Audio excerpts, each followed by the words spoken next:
Salut à tous, alors aujourd'hui je vais vous montrer un petit peu l'avancement de l'affaire. Donc voilà ce qui reste.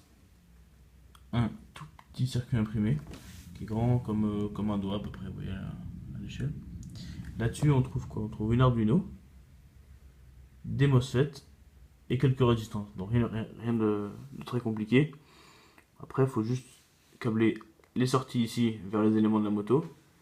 Et puis ici vers les boutons. Donc là on a un petit bout de maquette qui sert de guidon, avec les 4 boutons du guidon. On a ici un contact pour les feux stop, et ici un contacteur qui remplace le contacteur à clé. De l'autre côté, on retrouve une maquette qui reprend les fonctions de la moto, juste pour les essais.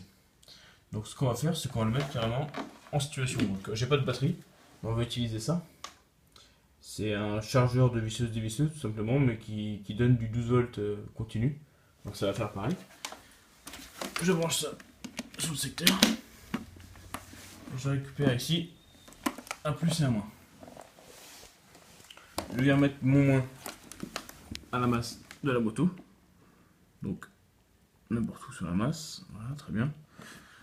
Et puis je viens brancher l'Arduino sur la même masse. Voilà. C'est bon. Juste histoire d'avoir un contact. Donc ici, si vous suivez le fil noir, il vient jusque là en fait. Donc il vient tout simplement récupérer la masse sur l'Arduino. Ensuite, on a le fil plus, un seul fil plus, qui est la lime générale, que je vais prendre ici.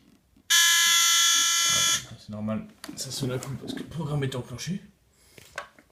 Donc là, la moto est prête, on a tout branché.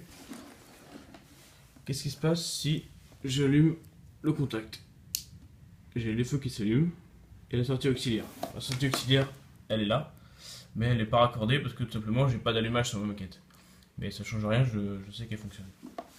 Ensuite, si j'utilise le feu stop,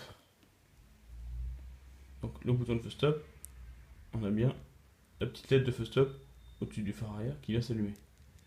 Ça marche. Et l'intérêt, c'est que ça fait plus du tout de bruit.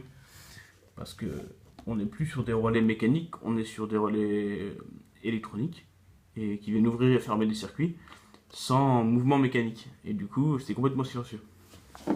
Et beaucoup plus petit. On prend ici le guidon, je vais l'approcher un peu. Donc le guidon, si je viens faire ça, ça met mes clignotants à gauche. Parfait. Ici,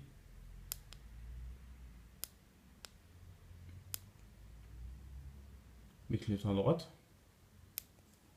Ici, mon klaxon. Et ici, je viens switcher mes phares. Donc là, les phares. Tout fonctionne. Donc là, on est bien. On a un système qui fonctionne. Donc voilà la version finale. Alors je vais la roder quand même parce que bon, là c'était une plaque de développement et j'ai dû faire 2-3 modifs, il y avait 2-3 petites erreurs, mais rien de méchant. Sur la version définitive, j'aurai simplement des ponts que vous voyez ici, là, derrière les MOSFET, qui seront plus gros.